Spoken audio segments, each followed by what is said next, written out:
So this is the review for Shameless Season 6, Episode 7, Pimp's Paradise. Hi, my name's Romie, by the way. So the episode actually starts off with, we're in the Gallagher house, and Carl's pouring out, a 40 for his homie Nick, and Carl's definitely going to be going through it this episode. I don't know if it's going to be for the rest of the season, but definitely for this episode. And you have Ian and, of course, Liam. They're all woken up by Frank having loud sex with who else? Sammy's mother, aka Queenie. Now, you have Fiona with her guy in his apartment, and she's just like, Carl's been acting funny. Debbie and I don't have a relationship. I'm just so happy I'm here with you right now because I really don't have anyone else.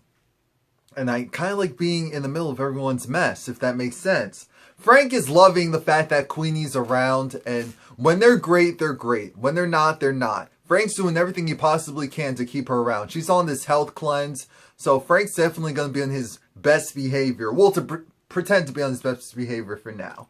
So we have Lip, who is kind of spiraling due to him and Helene breaking up forcibly because of the fact that it got found out that they were sleeping together. Carl is pimping out the house. He's turning the house into this wannabe hood gangsta / kid's paradise. He gets the slide and everything put in. He's going to have a recording studio. I mean, the works. The works. And Fiona pumps in and it's just like, yo, what the hell's going on? Frank's like, it's not me. It's not me. It's the other Mr. Gallagher of the house. But Frank happily signs for the alcohol. And Carl's just like, take this, take that. And Fiona's pissed because Carl is not listening to her. He's essentially like, screw off. And so she was like, where's Nick? And it's like, look, Nick's not around anymore. It's like, what are you talking about? Carl doesn't want to deal with the reality. So he's just going to go and do him. We have Debbie, who's in this odd situation because Erica is doing well. And so Erica is about to kick Debbie out and give her her last month's plus bonus. Not rent, but salary. And she's just like, oh my gosh, the baby kit. It's like one of the feels like, us girls, we gotta sit together. I just love you so much, and I feel like we should talk after the kids are asleep. Do you think that's a good idea? And Erica is, she's all about the fun, and she goes both ways. She goes anyway, really. It's all about where the wind blows her. And right now, Debbie is in the wind's direction, so Erica's feeling it. V is giving back the orphan. She's just like, all right, so where the money at? Where the money at? She's like, how the hell are you telling me that you can't pay for them to stay longer? V wouldn't have mind having them there longer, especially the little girl. The little girl gave her a shank. She was like, oh my gosh, I love you so much. But here's the thing. V has to, V's like, how the hell does this church not have money? How is everyone on the church who's actually working, aside from the pastor, poor, broke, destitute, while the pastor is wearing Givenchy suits and driving Beamers and all of that? And that's a stereotypical mega church or relatively big church issues. Like, how is the pastor living an affluent lifestyle and no one else is? The congregation will be blessed and more so afterwards, in the second life, so it's like, what about on earth? What about on earth? You can't help a brother, can't help a sister out on earth? Anyway, so we have Ian, who's going with his firefighter boyfriend, I guess you can say, potential boyfriend at this point. And so the guy's like, what? Oh, why don't you take it more seriously? Why don't you go and be a firefighter? How about that? Wouldn't that be cool? It's like, all right, well, I start off as is an EMT. It's like, okay, I could roll with that. It's like, yeah, I'll help you. It's like, you will? It's like, yeah, of course. So Carl is going to be throwing this party, and Carl's slowly coming out of the whole extra black thing. The black appropriation, cultural appropriation phase. Because Nick isn't there with him, and so he's essentially just letting everyone do whatever he wants. And it's kind of sad to see. Lip is getting kicked out of his dorm. At first, they made it seem like he was getting kicked out of school, but no, he's only getting kicked out of his dorm. And so he needs to find somewhere to stay. And initially, he thinks that he's going to have to move back in at home. That's what he thinks. Thankfully, that didn't happen. Chucky comes back to school early, and it's because of this essay that he wrote. And I'm like, Chucky wrote an essay? And Frank read, and he was like, wait, this is actually pretty good. But you know what? It was on Mein Kampf, Hitler's diary. And that wasn't the issue. The issue was he was siding with Hitler. Now, you remember Chucky was off in the popo, and as a result, in juvie, and he was with the, anti-Semitic group, or however you phrase it. And that's why Chucky's on this whole view of everything is so messed up at this point. V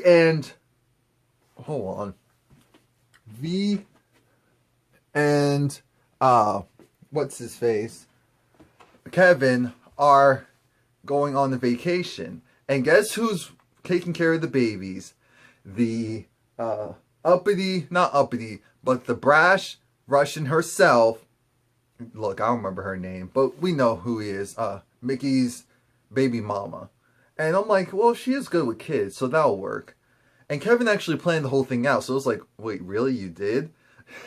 Debbie's trying to figure out sexual moves for her foreplay and doing whatever she needs to do to stay inside the house with the woman. And she's just like, all right, Carl, I need help. I don't really know this whole lesbian sex thing. You gotta help me out here. You gotta help me out. And he's like, what? Gay sex? I don't know about gay sex. I didn't do anything in juvie. It's like, look, you know, on the lesbian persuasion, I know you watch a lot of lesbian porn. It's like, look, do the, what was it?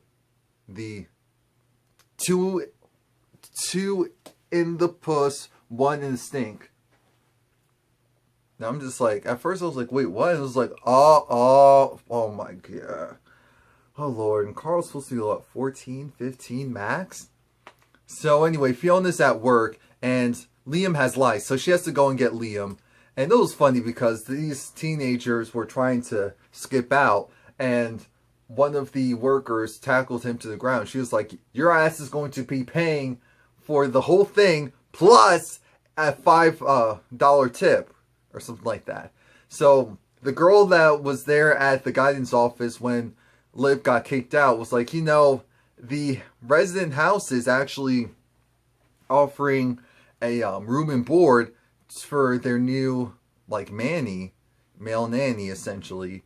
And it's funny, Carl's boo thing, he didn't even really notice her. He was just like, hey, what's up? No, she actually had to be like, yo, what's going on? And so she sits with him because Carl, again, even though he's dressed in his whole black attire, he's pretty much back to Carl at this point. And so she kind of sees that. It's like Nick's gone, and so it's like, oh, poor thing. Let me sit with you. You've been good to me. I can be good to you for one moment.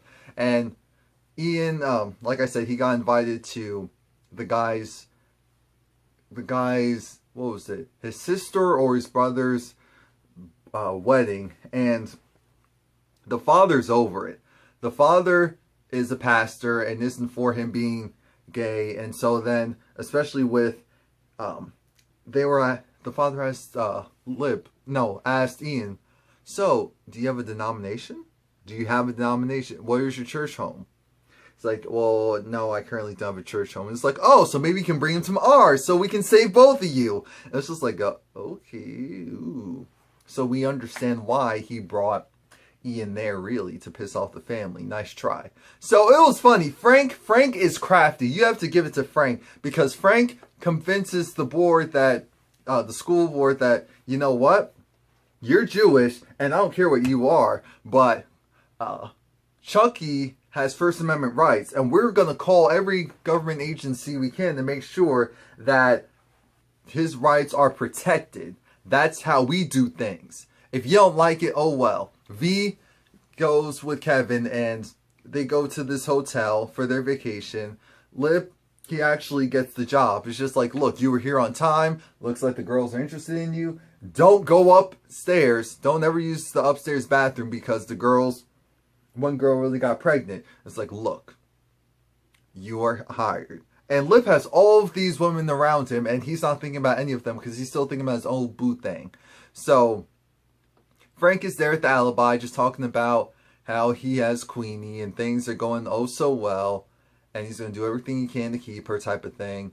And that's all well and good for now. That's all well and good for now. Queenie was trying to say how she wasn't going to stay there for long. Debbie was trying to fake the funk with Erica and almost went down on Erica. And Debbie wasn't feeling it. So when she got that text that, yo, we got the house back, come home. She was like, look, I'm 15. I love men. That just sounds weird. Let's go. I'm out of here. I'm out of here. Peace out. Fiona comes back with Liam to the house. And it's just like, there's a party going on. And she's trying to figure out what the hell's going on. And so the party continues. Well, no, she tells everyone to get out. And actually Carl bounces because he's not feeling the party. He's not feeling Fiona. Like I said, Ian's date is essentially using him to get back at the family. Then you have V, who's at the hotel with Kevin, and there's people having sex in the pool, and they're like, look, this is great. I don't care if we're not at the Four Seasons. As long as we're together in a different area, this is perfect. Akuma Manada. So you have the Russian woman go and take out one of the alibi regulars' tooth. It was like, okay, on the count of 3. 1, 2! It's like, oh! It's like suck on the pacifier. Liam has lice, and I'm like, Fiona, what are you thinking? Poor Fiona. You're supposed to put on, what is it called? Gloves, so that you don't get it your damn self. Because that's what actually ends up happening. She ends up getting it herself. It's crazy.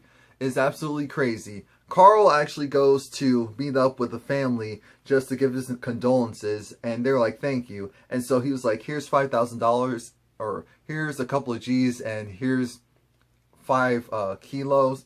And I was like, okay. They're like, no, we can't take, no, we can't take that. No, thank you. No, thank you. I'm like, okay, you're going to take it because he left it. So you're going to take it. You're going to appreciate it. Lip is going and cleaning up. And of course, Lip isn't really feeling it. All the girls really like him. The girl that originally liked him, still there. And so it's like, oh, so we're going to hook up later, right? Right? That's what we're going to do? Debbie pops up back home. It's like, okay, here's Queenie. Queenie's Sam's mother. And she's going to help you out. We're going to do all the stuff for the baby. It'll be perfect. And Kevin and V have sex in the pool. And they're thinking, oh, crap, this old guy might be dead. Why is he staring at us? Ian's not feeling the fact that his date essentially is trying to pimp him out to the family, in the sense that it's like, look, he's gay, he's out, he's proud. Be uncomfortable about it. Because his family's more so, they're not gay bashers. They're judgmental in the polite way. So that infuriates him even more. Fiona got back home and the music was blaring and she was just over it. And she was like, yo, you need to cut the crap. Carl leaves again. Lip is still feeling the teacher and he can't get her off his mind. So he actually goes and visits her. Ian goes and shows and pisses off his date's father, which is perfect because he's like, oh my gosh, this is amazing. You're the best thing ever. Carl talks with Fiona's boyfriend and he's just like, you know, I don't know what you're going through, but I know you're going through a rough time right now. And if you need anyone to talk to, let me know. Carl's just like, yeah, whatever. Chuck the deuces up. I'm going to continue to do me. Because he was like, I know that Nick isn't coming back. I know that's why you're acting this way. Lip goes and he rants. It's like, why would you love me? Come out, talk to me. She doesn't. And so then he throws the beer can and he walks away. Fiona is tired of faking the funk and is just tired of Frank and Queenie being all lovey-dovey. So she ups and bounces. Liam was like, I want to stay with Debbie. And Debbie was like, yo, it's cool. It's like, okay, it's cool. And that was a smart move to play because you're not the mom. Stop acting like it. Have your moment. It looks like Ian might have a serious relationship instead of just a one-night hookup. And, oh, like I said, Fiona has lice. So when we thought Fiona was finally going to have a nice moment to herself, it was kind of nice because Gus was taking the lice out of her hair and asked her to move in. Lip didn't get that booty call initially because he was still feeling a certain way about his boo thing. At the very end, Chucky goes and delivers his speech and it was some BS. So I'm not even going to say what he said. But that was pretty much it. Everyone was looking at him like it was crazy, including the students, which is a big thing because he's in a lower income place. Normally, they would kind of joke around, but they were even like, what the hell's wrong with you? So please like, comment, subscribe. Let me know what you think and come back next week. Why does Frank have cornrows? What is going on here? Oh, yeah.